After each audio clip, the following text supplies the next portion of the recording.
Hi and hello to everyone who are listening today. Ako po ulit si Dr. Grace Carol P. Beltran, ang inyong dermatologist, aesthetic surgeon and dermatologic surgeon and genetologist. Ang topic po natin ngayon ay medyo maganda po, no? Kasi po ito yung tinatawag na Red Man Syndrome. Bakit po tinawag siyang Red Man Syndrome?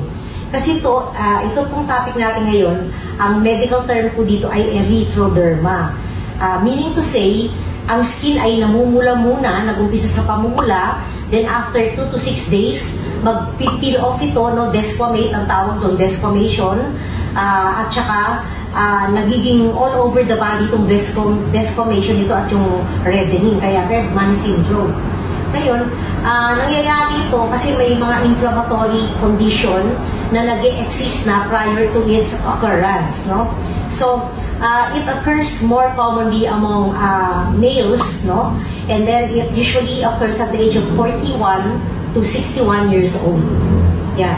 So, ang erythroderma ay associated usually with the presence of eczematous conditions. Ano yung mga eczematous condition? Like atopic dermatitis, skin asthma, okay? Pwede rin siyang seborrheic dermatitis, no? Na napabayaan at hindi na-treat. Pwede rin siyang sa cirrhosis or allergic contact dermatitis na dahil namula, umapde, nangate, pinabayaan, hindi pinagamot. So, nauuwi po to sa Red Man Syndrome or erythroderma. Pero ang pinaka-most common cause ng erythroderma ay yung psoriatic erythroderma. Meaning to say, ikaw ay may psoriasis for a long time, for sabihin natin 10 years or more, and then eventually, you develop erythroderma. Kasi nga, kapag napapabayaan ng psoriasis, nagkakaroon ito ng mga complication. No? Ang isa pang dahilan ng pagkakaroon ng erythroderma ay yung tinatawag na drug-induced erythroderma. Ito ay yung mga gamot na halimbawa, yung mga anti-seizure na phenobarbital, mga carbamazepine, yung anti-epileptic drug, no? Allopurinol, yung para sa mga gout, no? Mga antibiotic like sulfonamides, sulfasalazine, at yung mga Chinese herbal medication can also lead to erythroderma kapag ginagamit o pinapahid sa balat na nakaka-irritate.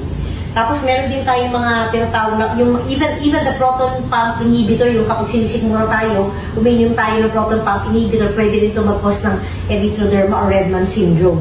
And then, yung mga contrast medium, kapag ikaw ay nagpapa-x-ray at may ginagamit ng contrast medium, pwede kayo magkaroon ng erythroderma or Red Man Syndrome. Ngayon, iba pang sakit sa balat na pwede mag-lead dito, yung tinatawag natin pityriasis rubra pilaris na halos kamukha ng psoriasis, no? But this is less common compared to psoriasis. Yeah. Tapos meron din tayong mga erythroderma na related sa cancer or tumor at yung mga paraneoplastic disease. Pag nasabi mong paraneoplastic disease, ito ay reaction ng autoimmune system natin sa mga tumor or cancer na nag-exist sa ating katawan. So, ang isang reaction dito ay yung pagkakaroon mo nga ng erythroderma. Yun. So, it occurs in cancer patients and those people with paraneoplastic disorder. Ang common cause ng cancer na nag-lead to erythroderma is the laryngeal cancer, okay, breast cancer, lung cancer, prostate cancer, thyroid cancer, esophageal cancer, gastric cancer, tongue cancer, gallbladder cancer, colon cancer, fallopian tube cancer, and yung iba pang cancer, halos lahat ng cancer actually can lead to erythroderma. But in 25 to 40% of cases, this is caused by the blood cancer known as lymphoma, no? Yung mga mycosis fungoides, cutaneous T-cell lymphoma, at saka yung mga Sézary syndrome and Hodgkin's lymphoma. Yeah. So, meron naman iba na tinatawag na idiopathic, meaning to say, sa lahat ng laboratory test na ginawa natin, wala tayong makitang abnormal. So, nililabel natin to as idiopathic, meaning hindi natin na-detect kung ano talaga yung dahilan. Kasi kung na-detect natin yung dahilan, mas maganda, no? Dahil pag natanggal mo yung trigger, syempre, pwede mong ma-stop yung process ng erythroderma. Ayun ang kagandahan kung na-identify natin yung cause. Okay. So, Other uncommon causes of erythroderma, tinatawag natin ng congenital ichthyosis, yung nagbabalat-balat, nagtutuklap-tuklap yung balat, bata pa lang nagkakaroon nito. Yung severe infection na tinatawag na Staphylococcal scalded skin syndrome, mga bullous diseases like yung mga bullous pemphigoid, mga para nagbubulutong all over the body, at saka yung mga yung tinatawag nating connective tissue disease kagaya ng dermatomyositis. Pwede rin tayo magkaroon nito kapag meron tayong transplant or implant na yung tinatawag nating graft versus host disease. And it also occurs in people who underwent irradiation. Okay. Ang ano nito, ang kadalasan na manifestation ng erythroderma, gradual yung onset. Hindi siya mabilis except sa drug-induced erythroderma. Una, mamumula yung balat, no? Medyo hahapde, medyo kakate. Tapos saka magsisimula yung 2 to 6 days after naman na mula yung balat, magtutuklap-tuklap na yung mga balat. Tapos ito ay nagkakaroon ka rin sometimes ng fever. Yan. Bright red, dry, and warm, indurated skin. Pag ikaw ay merong eczematous condition kagaya ng atopic dermatitis, very fine lang yung scales, maliliit, very fine. Pag ikaw naman ay yung mga parang nagbubulutong, lumalabas na crusted scales. Ibig sabihin, may mga langib-langib na itim na parang matigas, ayun ang lumalabas kapag ang cause ng erythroderma mo ay yung parang may bulutong-bulutong, no? Kapag ka naman drug reaction exfoliative, talagang parang nagtutuklap makakapal na scale na kuminsan nagbabasa-basa pa. Usually drug yun. Kapag naman yung brown light, yung parang giniling na, yung parang inano mo na bigas, yung giniling na palay, no? Nakita ko durug-durug yung cover ng palay, parang gano'n yung brown light scales kapag ikaw naman ay merong seborrheic dermatitis. Hindi lang balat ang involved, no? Kundi minsan yung nails din involved din. So, you develop skin discoloration, ridges, yung guhit-guhit na gano'n, pitting, yung tuldok-tuldok na malalim, onycholysis, separation of the nail plate from the nail bed, umaalsa yung nail, no? Kapag ikaw ay merong drug-induced erythroderma. Tapos kumisan, kumikintab yung nails mo at namamaga yung paligid ng nails, yung parang Mickey ang tinatawag. And we also have palmoplantar keratoderma kung saan nangangapal yung palad at yung talampakan. At ito ay usually nangyayari sa mga taong may pityriasis rubra pilaris. Yun yung cause ng kanilang erythroderma, pityriasis rubra pilaris. So, nangangapal yung kanilang palad at yung talampakan nila. Sa psoriasis naman, kadalasan nangangapal ang palad at yung kanilang talampakan plus nail changes. Yun ang usually nakikita sa psoriasis. Actually, maraming mimickers ang may mga sakit na nagmimimik ng erythroderma, pero hindi ko na siguro kailangan banggitin kasi you would not understand naman yung mga sakit na ito. So, ang mentionin ko na lang ay yung systemic manifestation. Kapag ikaw ay may erythroderma, kuminsan ikaw ay giniginaw, no? Kasi siyempre nawala na yung upper surface ng balat mo eh. So, exposed, raw skin, no? So, you get colder kasi nga wala ng additional protection na nag-cover ng katawan mo. Kaya ang feeling mo, lagi kang giniginaw, lagi kang nag-shiver, tapos pulang-pulay yung balat mo, tapos makate. Meron ka rin mga kula-kulani, no, na mga makikita sa leeg, sa kilikili, sa singit. Tapos meron ka rin pamamaga ng mukha, pamamaga ng binti, at pamamaga ng paa, no? Ayan, yun yung tinatawag na facial, pedal, and pretibial edema. Tapos, yung bumababa yung temperatura mo, ikaw ay nangangayayat, nagkakaroon ka ng paglaki ng atay at paglaki ng spleen. Tapos yung lalagnatin ka na.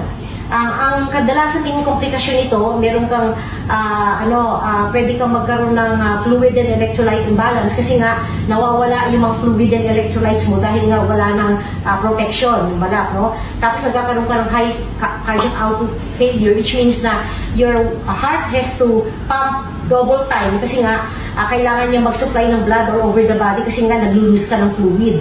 At pagkatapos, pwede ka rin magkaroon ng sepsis, yung generalized infection. Kasi nga, yung barrier, skin barrier mo, damaged na. So, you can easily get microorganism penetrating your body. Ayun na yung tinatawag nating sepsis or infection na nag-widespread na.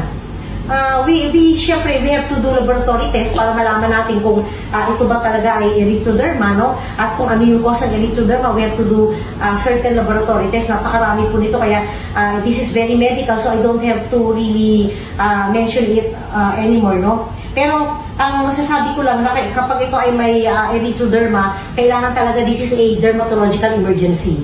So you really need to seek help from a dermatologist kasi para ma-suppress agad, hindi ka magkaroon ng iba pang problema, gaya ng heart problem, ng generalized infection, at saka iba pang problema, hindi ka magkakaroon din ng mga scarring, no, kung maagapan mo agad.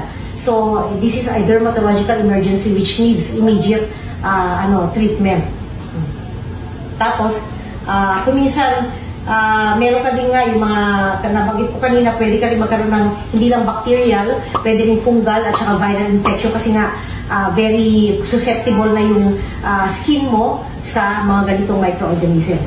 Ngayon, ang treatment natin dito ay syempre kung drug-induced, tatanggalin ba yung gamot na nag-cause ng, ng erythroderma. Kung mga mga eczema, syempre you apply the appropriate treatment for psoriasis, for atopic dermatitis, no? We can also give oral medication, yung mga immunosuppressive, para mag-stop kagad yung proseso at hindi na mag-progress pa sa mas malalang sakit.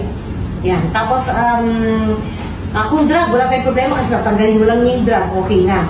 And then you also have to make sure na yung nutrition ng pasyente at yung fluid support ay ibibigay din po natin during the time na nagpapagamot siya. Tapos, meron din tayong antihistamines na ibibigay, at saka yung mga just like the one I mentioned kanina, yung immunosuppressive oral medication like cyclosporine, infliximab, acitretin, methotrexate, etanercept, dupilumab, depende kung ano po yung pinanggalingan ng sakit ng pasyente. We can also do UVB or phototherapy, ayan, para mag-stop na kagad yung process. Okay, so nabanggit ko na lahat ng importante. Iba naman kasi masyadong medical na, so I don't think you would understand even if I mention it. So, ang masasabi ko lang na kailangan po, kapag kayo ay may nakikita na sa balat ninyo na lumalala at may ibang na kayong mga symptoms, kagaya niya na yung heart rate nyo bumibilis, yung puso nyo nahirapan na sa pagpapump, nawawalan kayo ng fluid sa katawan, so you become drier, warmer, and more red, no, sa body ninyo, at saka may iba kayong symptom or manifestation, you better consult immediately a dermatologist or skin specialist. Okay? So, for all of you who might want to get in touch with me, you can just get in touch through my numbers.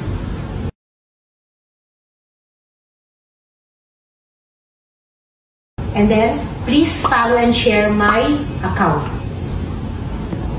So, sa susunod po, baka ibahin naman natin yung topic natin, hindi na yung mga nakakatakot, baka may iba naman akong mention, pero it depends po kung ano yung na-encounter ko sa practice ko, no? Like, I want to share also yung mga rhinoplasty, yung mga cosmetic patients ko. Maybe that will be our topic next time. So, wait and watch for my next topic. Maraming salamat sa pakikinig po ninyo. Bye-bye.